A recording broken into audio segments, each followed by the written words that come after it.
In this video, pag-usapan natin ang mga kaganapan sa market, yung Tether FUD na nabuhay na naman at itinuturing na dahilan kung bakit nag-drop si BTC sa area ng 65,000 bago naka-recover ulit. Silipin din natin yung pag-angat ng stock value ng MicroStrategy dahil sa pag-i-invest nila kay Bitcoin at ano yung positive impact nito sa market. And then, quick daily price action tayo kay BTC. At kung interesado kayo sa ganitong mga content, token reviews, crypto news, anything related to crypto, make sure to subscribe and hit the notification bell. So kahapon naglabas ang Wall Street Journal ng article na nagsasabi yung US Justice Department daw ay magkakandak ng criminal investigation sa Tether, USDT. It said na ginagamit daw ito ng mga third parties para sa mga illicit activities or money laundering. However, matagal ng FUD ito. Ilang taon na hindi pa din tapos ang investigation na ito. Ginagamit din daw ang Tether ng mga individuals or groups na sanction ng US tulad ng mga terrorist group like Hamas and Russian armed dealers. Sabi yan sa newspaper ng Wall Street Journal. Sinasuggest din ng WSJ na involve ang Tether in aiding criminal actors. Pero pinabulaanan naman ito ng Tether. Sabi nila, wala daw indication na sila ay under investigation. Old noise lang daw ito ang walang kamatayang Tether FUD.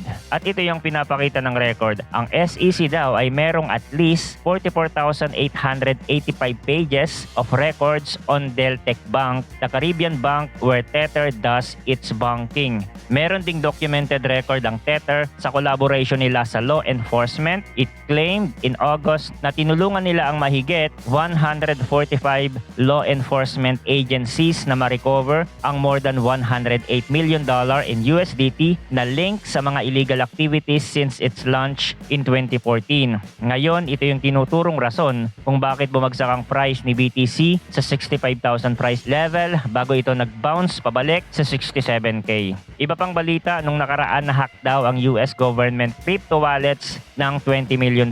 Sabi yan ng Arkham Intelligence. Nangyari ito noong October 24 na ang wallet na controlled ng United States government ay na-compromised. Ito yung wallet kung saan nakalagay yung funds na na-seize nila from Bitfinex hack. According to Arkham Intelligence, kinonvert daw ng attacker yung mga stablecoin na nakuha nila sa Ethereum at nilagay nila yung funds sa mga address na likely associated with money laundering services. So kung matatandaan nyo nung 2022 na aresto na yung Bitfinex hacker, nakulong na sila. Nangyari ang hack incident noong 2016 pa, nasa 120,000 Bitcoin yung nakuha ng Bitfinex hacker na nagbavalue na ngayon ng $8.2 billion. At ang mag-asawa nga na hackers na ito ay naaresto noong 2022. So matagal-tagal din nilang naitago yung BTC bago sila nahuli.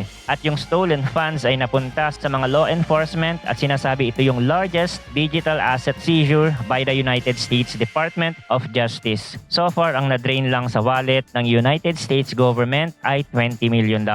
Other news, MicroStrategy nalagpasan na si Microsoft in terms of profit dahil sa ginawa nilang pag-i-invest kay Bitcoin. So since 1999, ang MicroStrategy ay nasa 1,500% gains na kumpara sa Microsoft na 1,460 gains pa lang during the same period. Pumalo na kasi ng $236 yung valuation ng stock nito nung nakaraan, marking a new 25-year high. Ang MicroStrategy ang world's largest corporate Bitcoin holder. Kaya bali-balita din na ang Microsoft is set to vote on a proposal to publicly assess adding Bitcoin to its balance sheet. So kapag nangyari ito, it could be a potential catalyst for this bull market. Over the past 5 years, ang MicroStrategy stock is outperforming every company in the S&P 500 index, fueling market expectation for continued bullish momentum thanks to its BTC holdings. At ang nakikitang dahilan ng pagbulusok ng price ni MicroStrategy ay dahil sa Bitcoin buying strategy nila. Kaya nga sila yung tinagurian na the largest corporate BTC holder in the world. Anyway, para sa mga hindi nakakaalam, noong 2020 lang nagsimulang bumili bumili ng Bitcoin si Michael Saylor and MicroStrategy. Tuloy-tuloy yung pagbili nila dito regardless of market sentiment. At sa ngayon, meron na silang hold na 252,220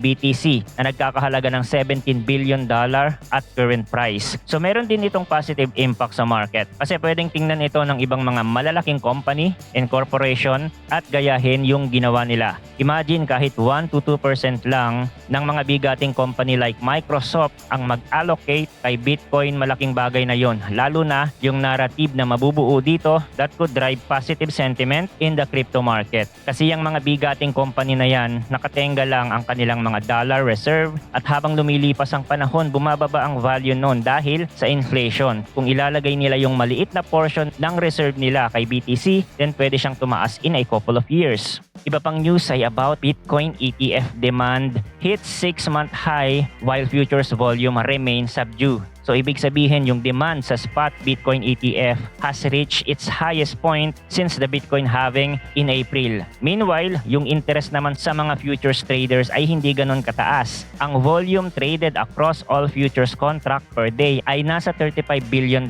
lang at mababa ito kung ikukumpara noong nasa peak ng all-time high si Bitcoin noong March. Kasi noong March, nag-average siya ng $80 billion yung daily volume niya. Kaya sabi dito ng Glassnode, wala pang significant impulse in trading activity. At sabi sa research na ginawa ng Binance na nagsasuggest na ang mga retail investors ang responsable sa pagtaas ng demand sa spot Bitcoin ETF. Sinabi ng Binance analyst na sa nearly 80% of the total asset under management in spot Bitcoin ETF, konti lang dito ang sa institutional investors. Yun kasi ang akala ng marami na kapag may mga Bitcoin spot ETF inflow ay galing na sa mga institutional investors. Well, hindi pala. Sabi ng Binance analyst na $63.3 billion na na-accumulate as asset under management since nang ma-launch ang spot Bitcoin ETF noong January ay hindi mga baguhan sa pag-i-invest sa crypto. Ito yung mga retail investors na iniikot ang kanilang mga investment from holding sa mga digital wallets and centralized exchange into the funds na magbibigay nga naman sa kanila ng mas mataas na regulatory protection. Ibig sabihin,